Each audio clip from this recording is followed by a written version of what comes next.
Hello friends, I am here to something. तो आज हम लोग करेंगे क्या कि फिजिक्स के क्लास 9 में जितने भी चैप्टर्स हैं, एक चैप्टर को छोड़ दीजिए, लास्ट चैप्टर्स हैं उनको, उसके बाद जो 5 चैप्टर्स हैं उस सारे चैप्टर्स को आपस में रिलेट करने की कोशिश करते हैं। तो आपस में कैसे रिलेट होते हैं और कैसे एक दूसरे में कनेक्शन रखते हो टीचर्स बोलते हैं कि आप आपको ये चैप्टर याद रखना कि नेक्स्ट में काम आने वाला है। तो वो चीज़ हम आज देखते हैं। तो एक बेसिक तरीके से समझा रहा हूँ, थोड़ा सा एक एंजॉयमेंट टाइम हो गई, ऐसे मुझे कुछ दोस्त मैंने जरूरत नहीं। एक इजी तरीके से समझते हैं। एक छोटा सा डायग्राम बना है। चलिए यहाँ पे बढ़िया से गाड़ी बनाते हैं।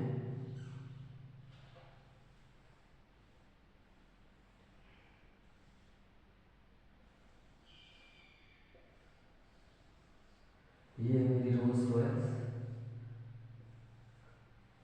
ठीक है। और ये है मेरा रास्ता, थोड़ा सा अच्छे से बना देते हैं डिजाइन वाइज कुछ। ये विंडो, हाँ इसके आगे, और ये यहाँ पर जेट होगा और ये जो होगा आगे चलेगा इस डायरेक्शन में। तो चलिए रिलेट करते हैं कैसे क्या था इस प्लॉट का।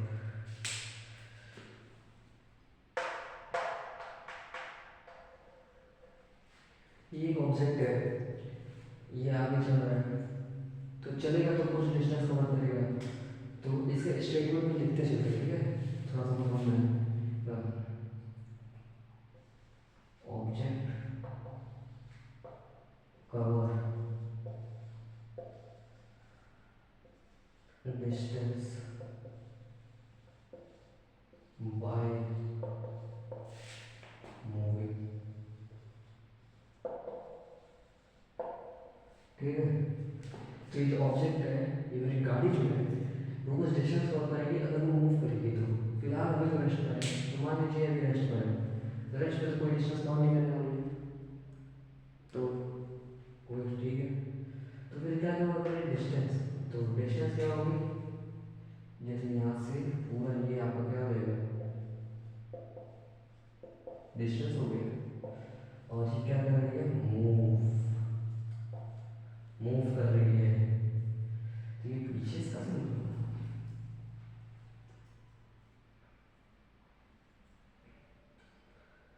मूव कर रही है, ठीक है। हम ऑब्वियस बात है, अगर मूव करेगी डिस्टेंस कवर करेगी तो उसको कुछ ना कुछ तो समय तो लगेगा ना कवर करने में। तो मैं इस बार ऑब्जेक्ट भी लूँगा, कार लिखूँगा, car take time to cover distance,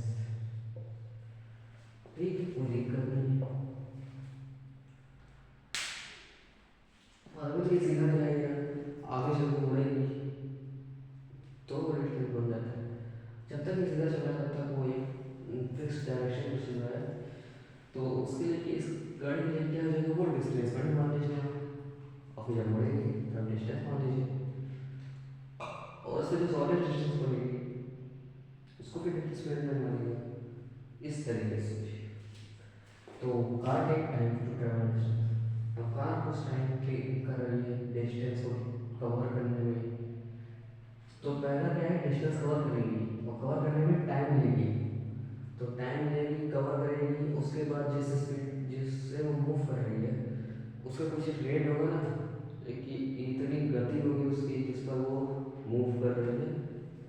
तो कार हैव स्पीड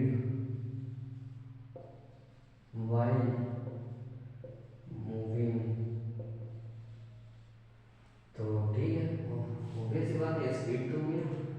तो यहाँ पे हम लोग को मेन पहला टॉपिक था, नहीं मूव करी थी, उससे पहला टॉपिक था पहले डिस्टेंस था, फिर डिस्प्लेसमेंट था, फिर बाद में स्पीड एंड वेलोसिटी आ गया था।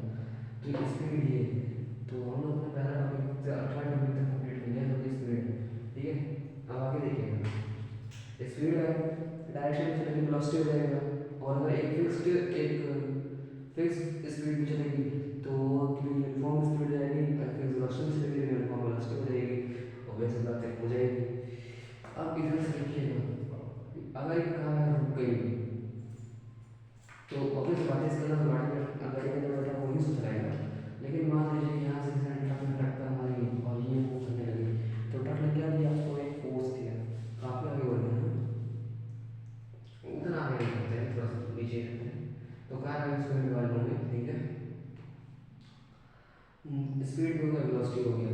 अब ऐसे बात है नहीं कि कोई एक फिक्स स्पीड में चलती चली जाएगी, मान लीजिए आगे ट्रैफिक हुआ और तो फिर वो तो ब्रेक लगाएगा, गाड़ी स्लो करेगी, फिर स्पीड स्लो हो जाएगी।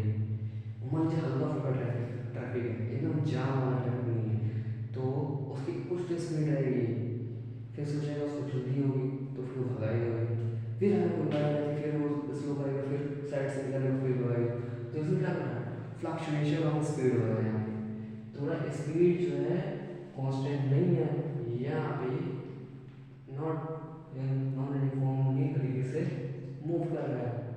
नॉन यूनिफॉर्म का आपको पता ही होगा, मेरा object cover unequal distance in equal interval of time, तो वो बात हो गई, तो उसके लिए क्या आ जाएगा, चेंज इन वेलोसिटी, ठीक है। तो मान लेते हैं कि जैम फंसी हुई है, जैसे जैम खाली हुआ या मान लीजिए ट्रैफिक फंसी हुई है, आप सामने रेड लाइट है, जैसे ग्रीन लाइट हुआ तो एक्सेलरेट करेगा ना, मान एक्सेलरेट करेगा, फिर अपने स्पीड को एकदम बढ़ाएगा, तो जिस रेट से स्पीड बढ़ाएगा उसको एक्सेलरेशन बोल देते हैं। तो एक्सेलरेशन तो car also have rate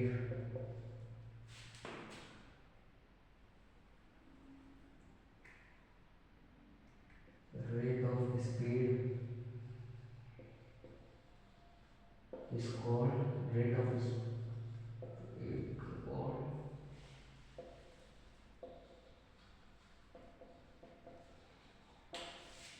acceleration, ठीक है। तो यहाँ पे एक्सेलरेशन का पहुँच गया, अब उसी एक्सेलरेशन में ब्रेक मारेगा तो डी एक्सेलरेशन होगा, नेगेटिव एक्सेलरेशन होगा, ठीक है। और अगर जैसे कि मैंने एक्सेलरेट किया हुआ है और या फिर एक्सेलरेट ना करिए, एक्सेलरेट ही करिए, तो हो गया आपको कन्फ्यूजन हो गया। मैंने एक एक्सेलरेट किया हुआ है 4 मीटर पर सेकेंड स्क्वायर है, तो इस एक्सेलरेशन से मैं बढ़ते चला जाऊँगा, तो मेरी स्पीड भी बढ़ती चली जाएगी, मेरा एक्सेलरेशन तो ये हम क्या ले रहे हैं, यूनिफॉर्म एक्सेलरेशन, और या फिर आगे तक जाना है तो मैंने एक्सेलरेशन कर दिया तो नीचे गिराया, तो फिर वो नॉन यूनिफॉर्म चला जाएगा, तो सिंपल सी बात है, ये तो हो ही था। फिर उसके बाद आ जाता है क्या, तो इतनी इक्वेशन ऑफ मोशन, तो उसका भी जनरल मोशन तो इसी से पहले तो बनेगा ना, तो हम लोग के लिए 9th क्लास में क्या वो फंडामेंटल था, डिस्टेंस हो गया, टाइम हो गया और स्पीड हो गया, मतलब कि कुछ ऐसे ही ग्राफ तरीके से समझिए। तो और एक rate of speed of change का एक्सप्रेशन कहते हैं, जो भी डिराइव किया गया है, ठीक है। अब उसके बाद नेक्स्ट आता है नेक्स्ट चैप्टर पे फोर्स, यहाँ पे मैंने टक्कर खत्म करी थी ना, तो टक्कर खत्म माना इसको फोर्स मिलेगा ना, तब जब ये आगे मूव करेगी, और फिर ये ऑब्जेक्ट है, तो इसका ऑब्वियस बात है कुछ ना कुछ तो मास होगा ना, तो यहाँ पे क्या लिखते हैं, कार है मास,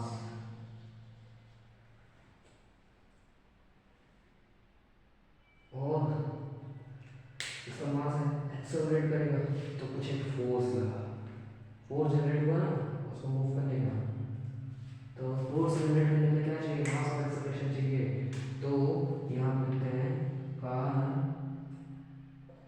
है, car move with its mass and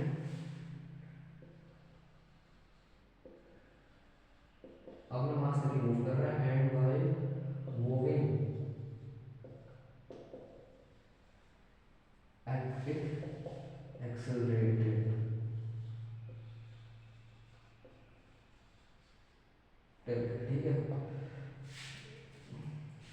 थोड़ा टेढ़ा जाना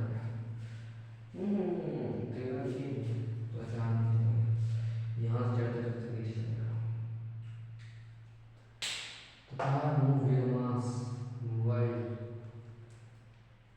एक्सेलरेशन, तो इसको क्या कहेंगे लोग, यहाँ पे लिख देता हूँ, इस कॉल्ड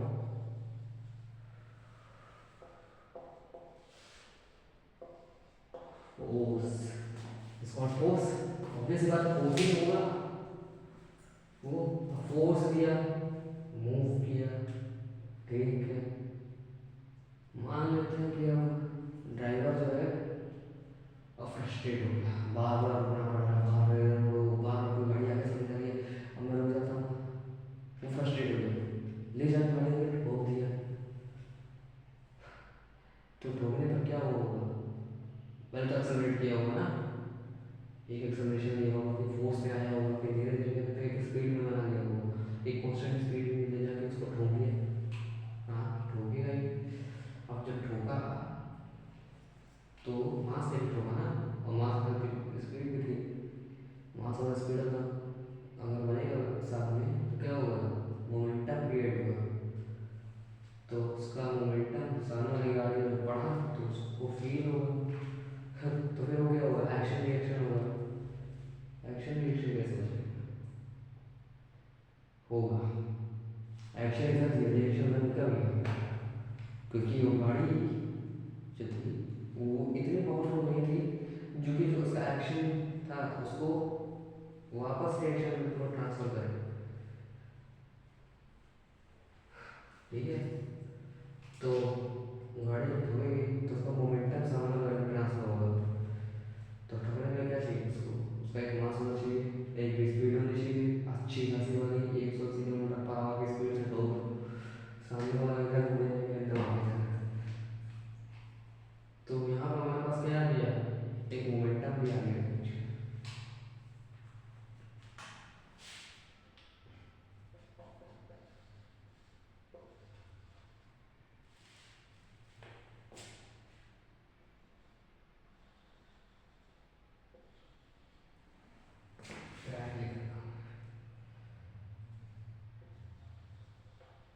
क्रैश,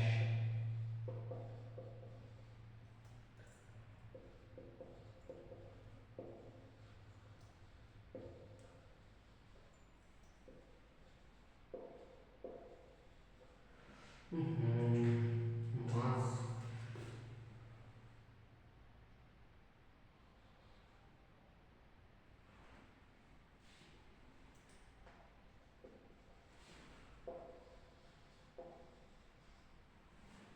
इसका सारा क्या होगा,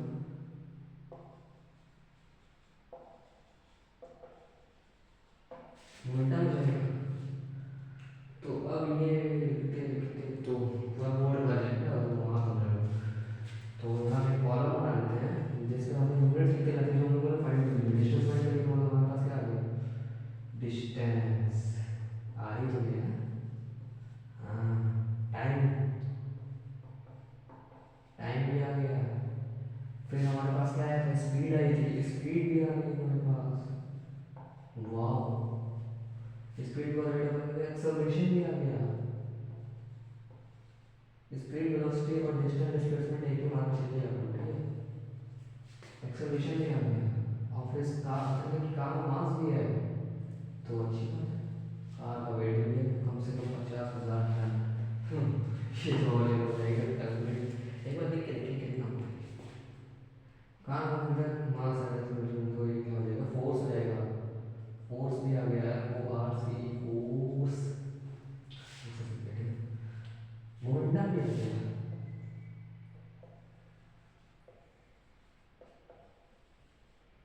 मोमेंटम, हाँ बारी आती है थोड़ा सा अलग, एक्शन रिएक्शन क्या हुआ, मान लीजिए अब वो फ्रस्ट्रेट हो गया, आगे गाड़ी आई थी लेकिन वो थी पुलिस की गाड़ी, तो उसको तो ठोक नहीं सकता नहीं, तो फिर तो चेंज हो जाएगी, तो ले जाएगी गाड़ी को,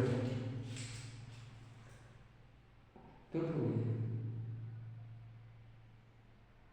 क्योंकि उसने ब्रेक को इतनी बार दबाई कि ब्रेक फेल हो गई, अब गाड़ी रुक गई, नहीं तो वो सूझ गई पुलिस की गाड़ी, इसलिए तुम आगे ठोको, माने तो मुझे जेल हो जाएगी, तो ब्रेक मारा, ब्रेक मिला, देखा कि जगह कम घुमा दिया, मैं ट्रैफिक के हैंड में लगा के ठोक दिया, तो वहाँ पर क्या होगा इसको,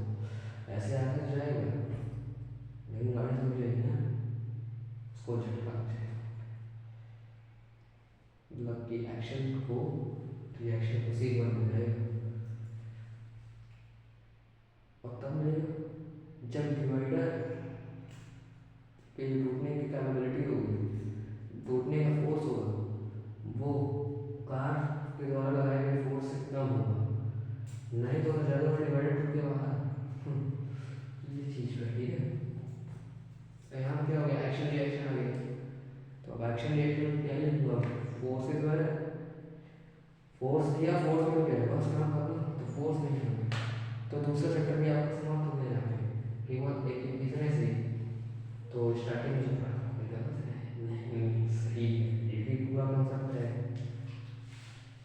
आगे चलते रहिए, समझ में आएगा। कपड़ा ऐसे साफ रखता हूँ।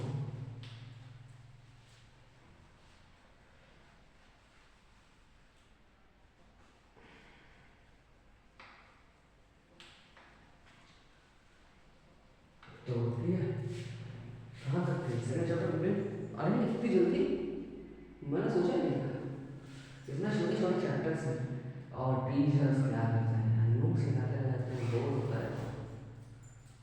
इतना छोटा सा कॉन्सेप्ट है, इजी समझना चाहिए। अगर देखिए, अगर फिजिक्स को आगे इंटरेस्टिंग नहीं बनाया तो अगर बाद में जो भी अगर पीसीएम लेना चाहता है, पीवीसी लेना चाहता है, या तो पीसीएम ही लेना चाहता है, उसको प्रॉब्लम बहुत बड़ी पड़ेगी। और जो तो मैथमेटिक्स लेना चाहता है, कॉमर्स लेना चाहता है, भाई उसको सलाह बढ़िया काम करो।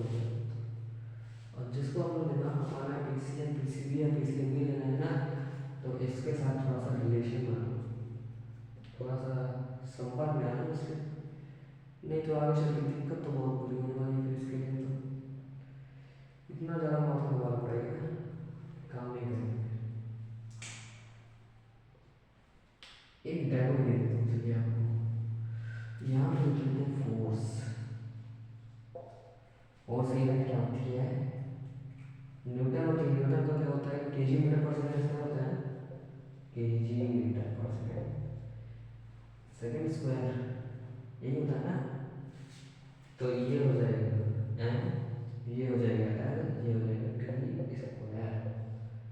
ये है फोर्स का डायरेक्शन। तो यहाँ पता नहीं पड़ा, ये पहले चैप्टर से ही शुरू हो जाएगा 11th में। तो सोच लीजिए क्या काम होगा। अब इसी फ्रेमवर्क में अगर आपको दे दूँ कि इसके वजह से आप इसको हटा दीजिए, पॉसिबल तो नहीं है ना, नहीं कर पाएंगे आप लोग, बट ये पॉसिबल है तो है, हम सुनना करना। एक तरीके से आपको फोर्स का डायमेंशन आपको पता है, तो उसका फॉर्मूला क्रिएट कर सकते हो। मान लीजिए आपको फॉर्मूला बोल रहा है डायमेंशन का, चलो समझ जाएगा।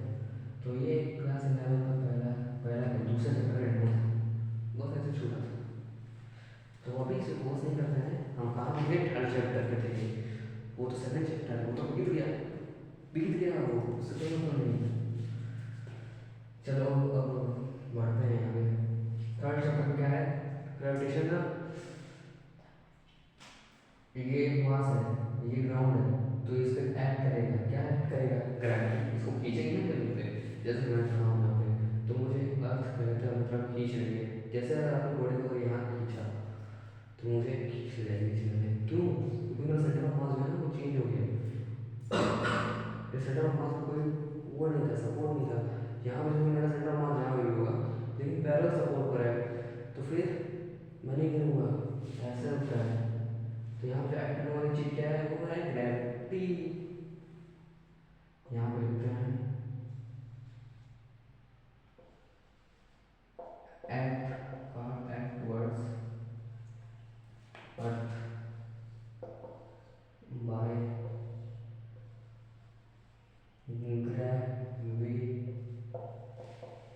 ग्रेविटेशनल फोर्स, ग्रेविटेशनल फोर्स या फिर शॉर्ट फॉर्म में ग्रेविटी और वेटिंग।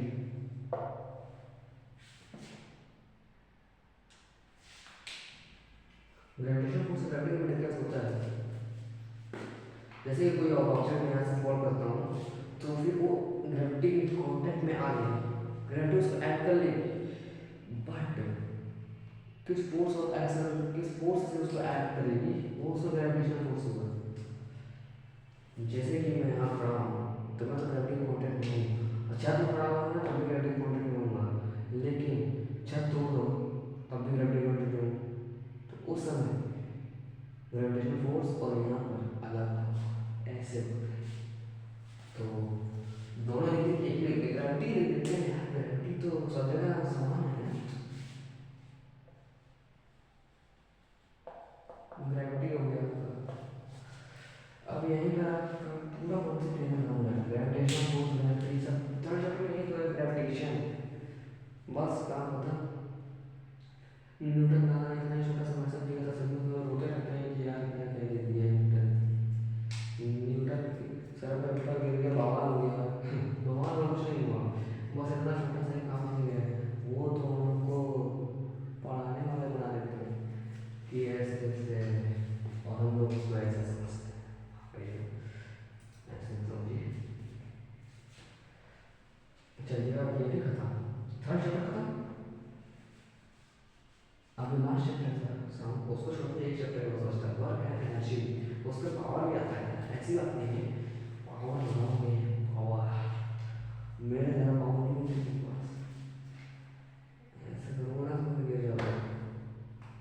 चलिए वो सब छोड़ते हैं, वर्क और एनर्जी एक ही चीज़ होती है, होती है, नहीं पता क्या है, बिल्कुल नहीं पता, या ऐसे समझो,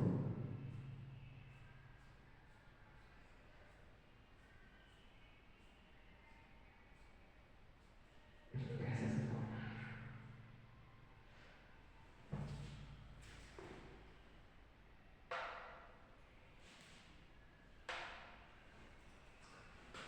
वर्क की यूनिट क्या होती है,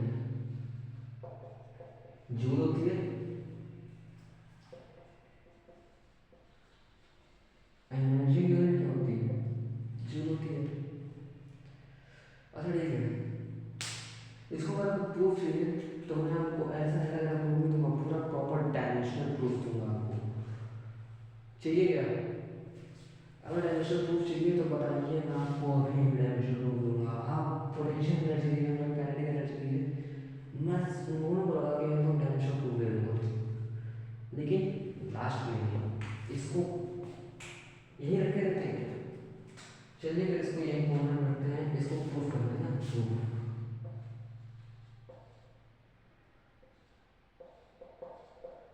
ठीक है, इसको डायमेंशनल प्रूफ दे दूंगा आपको। अब नेक्स्ट तरफ बढ़ते हैं। अच्छा हाँ, मैं इन दोनों को ढूंढा तो इसमें क्या बात है यार, इससे हमको ये भी फाइंड करना है, कर देते हैं, ये फोर्स लगा ना, वर्क का फॉर्मूला क्या होता है, W is equal to F S होता है क्या, फोर्स इनटू डिस्प्लेसमेंट, या फिर डिस्टेंस मान लो, क्या लिखते हैं, फोर्स लगा डिस्टेंस ट्रैवल किया, तो मतलब कि फिजिक्स के कॉन्सेप्ट में यही कहते हैं यार कि कोई एक ऑब्जेक्ट है, अगर वो एक प्लेस से दूसरी जगह पे जाता है तो उसने कुछ एनर्जी की है, एनर्जी यानी वर्क किया है, एनर्जी को वर्क किया है। जैसे मैं यहाँ खड़ा हूँ, फिर थोड़ी देर बाद यहाँ पे खड़ा हो जाता हूँ, तो मैंने पोजीशन चेंज कर ली ना, तो पोजीशन चेंज करने की वजह से मैंने क्या किया, कुछ वर्क कर दिया in the term of physics. तो बायोलॉजी के टर्म में जाए या फिर केमिस्ट्री के टर्म पे, उन्होंने का कभी हमको नहीं पता। अभी जो केमिस्ट्री में छोटा छोटा पढ़ा रहे हैं, एटम, मॉलिक्यूल, एलिमेंट, आगे पढ़ेंगे ना एकदम इक्विलिब्रियम, थर्मोडायनामिक्स, सब कुछ हम पढ़ रहे हैं। तो ये भी आ गया ना, फोर्स वगैरह जैसे सब किया, वर्क हो गया इसका, तो यहाँ पे क्या है, वर्क के साथ में एक और कॉन्सेप्ट आया, वो क्या है, वर्क आ गया, वर्क भी हो गया। आप देखते हैं एनर्जी को आपको कितना चाहिए, एम जी एस में चाहिए, या फिर हाफ एम बी स्क्वायर से निकाल दो, एम जी एस से चाहिए, बताता हूँ थोड़ा पहले कैसे होता है। E is equal to P dot E, potential energy M G H, यहाँ पे जी क्या है, ग्रेविटी, ठीक है।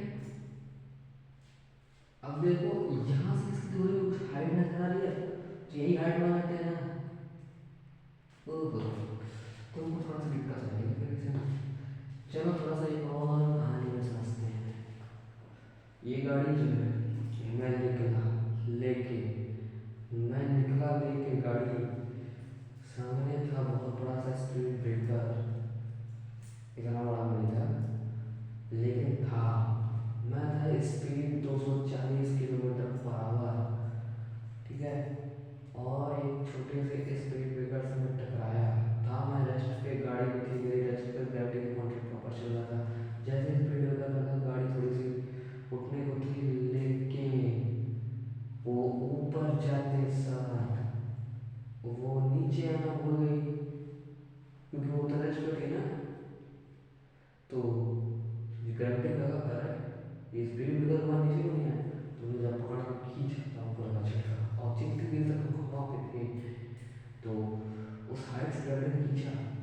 और हाइट कहाँ से आ जाएगी, टायर में हो जाएगा यार, देखो उठा को लग रहा है थोड़ा थोड़ा, टायर टूट गया था उसमें। तो फिर उसको नीचे खींच लिया और सब मांस खींच लिया, तो उसने क्या किया, टेंशन एनर्जी क्रिएट कर दी, जो अब नीचे रिएक्शन हो गई रोड के साथ।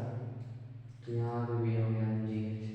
नहीं समझ में आया, फिर से बताता हूँ। गाड़ी हुई एक हाइट पे आ गई, हाइट पे आने के बाद मान लेते हैं यही हमारी गाड़ी थी, स्पीड ब्रेकर जा रही थी ऐसे हल्का सा ऊपर हो गई ऐसे, ठीक है, ये मानते हैं जैसे स्पीड ब्रेकर यहाँ गाड़ी में। अब जैसे जा रही थी ये स्पीड ब्रेकर से थोड़ा सा उड़ गई, और फिर ये नीचे आ चाहिए ना, तो नीचे नहीं, ऐसे ही चलते गए, फिर उसके बाद थोड़ा सा आगे चले नीचे। जैसे इंडियन आंसर मिलेगा और था लगा दिया, सेम उसी तरह मतलब यहाँ मिलता है पोटेंशियल एनर्जी पर। तो हमारा पोटेंशियल एनर्जी क्या है, और एनर्जी, कौन सी एनर्जी, काइनेटिक एनर्जी भूल गए क्या, वर्क आ गया, एनर्जी थे। वर्क एनर्जी से होता है, इसलिए मैं केवल वर्क ही लूँगा और नहीं लूँगा, एक जगह बस पावर। काइनेटिक एनर्जी में क्या चाहिए, हाफ एम वी स्क्वायर, क्योंकि तो भूल जाओ वेरिएबल से हम मतलब चल रहा है ना, एम मतलब मास, मास स्क्वायर, ठीक है। वी स्क्वायर मतलब वेलोसिटी, वेलोसिटी तो हाँ हम कर लेते हैं, मास में वेलोसिटी में ये तो ऑलरेडी आ गया ना, क्यों नहीं आ जाएगा, ये वेलोसिटी से बड़ा मास है, उसका वो काइनेटिक एनर्जी में आ रहा है, क्या दिक्कत है। तो इसका वर्क लिखो, ठीक है, अब कोई दिक्कत नहीं है। अब आगे बढ़ जाते हैं पावर। अब पावर केवल वही है जो स्पीड फंक्शन में एक्सेलरेशन है, और डिस्टेंस के डिस्टेंस और टाइम कंसेप्ट में स्पीड है। डिस्टेंस फंक्शन में स्पीड, स्पीड फंक्शन एक्सेलरेशन, और एनर्जी के कंसेप्ट में पावर। सेम कैसे, rate of work done is equal to power, power वही यहाँ पे एनर्जी, रेट ऑफ एनर्जी पर सेकेंड, इसको पावर को भी ले सकते हैं। तो हमारे पास क्या आ गया, पावर भी आ गया। अच्छा फिजिक्स चैप्टर भी ऐसे ही रहता है, जैसे ट्रांसफॉर्मेशन हो जाती है तो वो भी एक डिस्टेंस आ गया, लॉन्गिट्यूडिनल वेव आ जाती है, और फिर क्या रहता है, वेव लेंथ फाइंड करने को आ जाता है, वो भी सब ऐसे ही होता है। और उसमें वेव वेलोसिटी फाइंड करने को आ जाता है, वेलोसिटी बहुत सिंपल सा, फ्रीक्वेंसी मतलब 1 अपॉन टाइम आ जाएगा, तो टाइम को उल्टा करना है बस, फ्रीक्वेंसी भी इससे रिलेटेड हो जाएगी। फ्रीक्वेंसी इसके टाइप में आता है ना, कितने में क्या ऑसिलेशन कर रहा है, बन जाएगा इससे।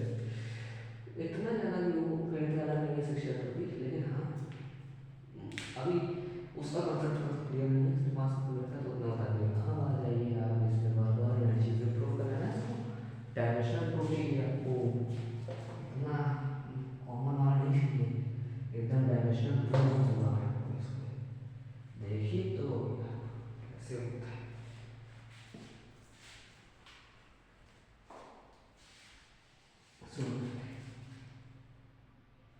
वर्क और एनर्जी इधर लिख लेते हैं, लास्ट तक चलिएगा देखते हुए, ये ठीक है। अब देखते हैं वर्क पे, वर्क यूनिट क्या होती है, एफएस, और आप एनर्जी यूनिट क्या रख सकते हैं, आपको भाई ऐसे बताएंगे यार,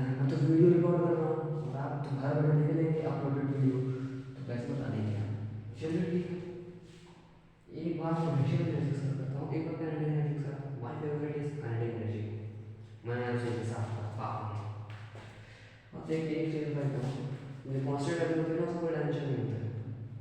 इनका मुझे फिजिक्स यूनिट एंड मेजरमेंट्स, इसका कोई डायमेंशन नहीं होगा।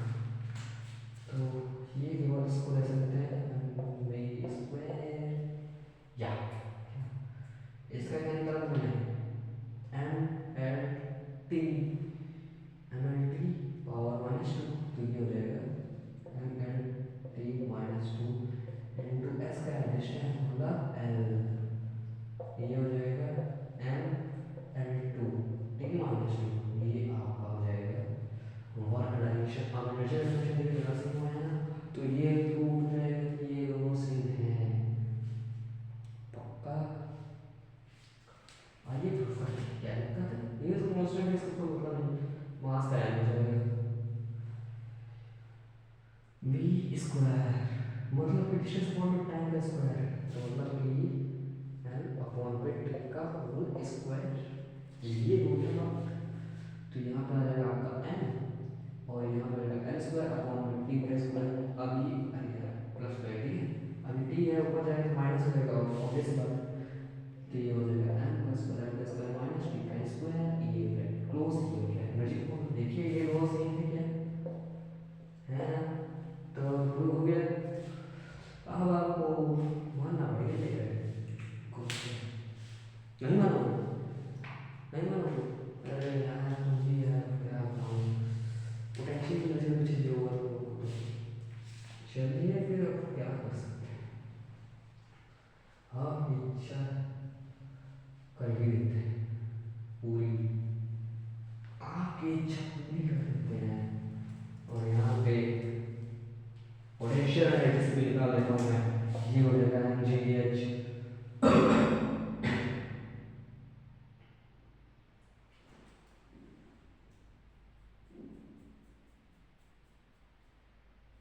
यहाँ पे जी क्या है, ग्रेविटी।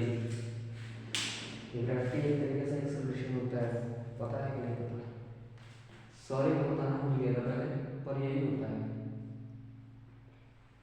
कॉन्टेंट में। तो दिमाग होते हैं जिस तरह नीचे खींचेगा ना, तो होता है एक फोर्स की तरह से खींचेगा, बट मुझे स्पीड से रेट से आएगा, वो उसकी ग्रेविटी होगी,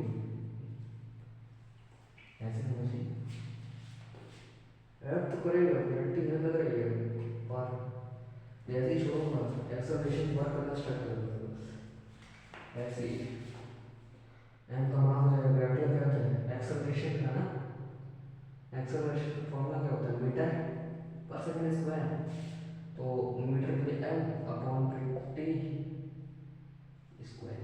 एच क्या है, हाइट, मतलब कि हाइट मतलब वही लेंथ होगी, एम हो गया L square upon T square आ गया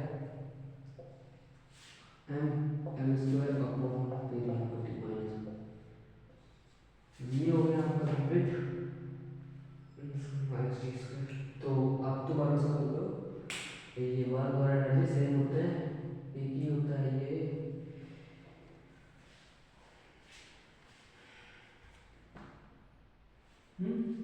बस आपको यही। तो ये जो प्रूविंग है, ये तो कोई पूछने वाला है नहीं, बड़ा मैंने इसलिए एनवायरमेंट क्लास में ये, तो इसलिए ऐसे थोड़ा सा बता रहा हूँ। तो ये आपको ये हो गया होगा,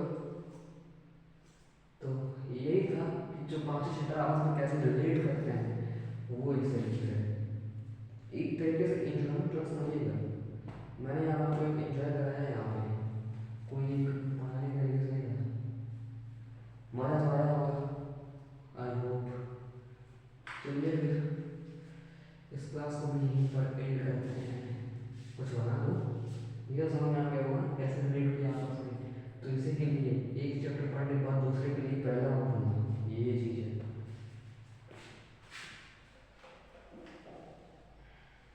चलिए तो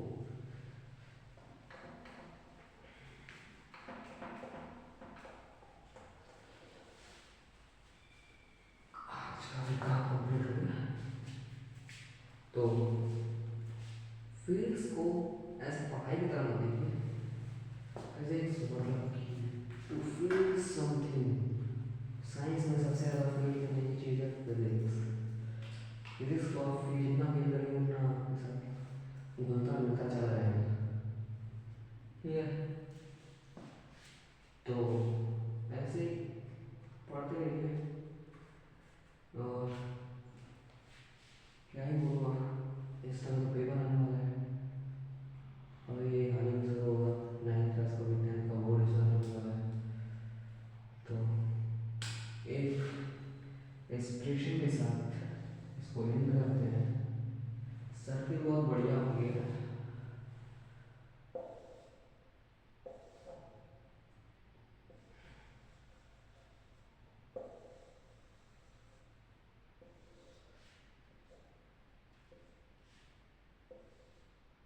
ड्राइंग मेरी अच्छी नहीं है, ठीक है। तो happy end to this expression. और इस एक्सप्रेशन के साथ हम इस सत्र को एंड करते हैं। और thanks for to come and see this channel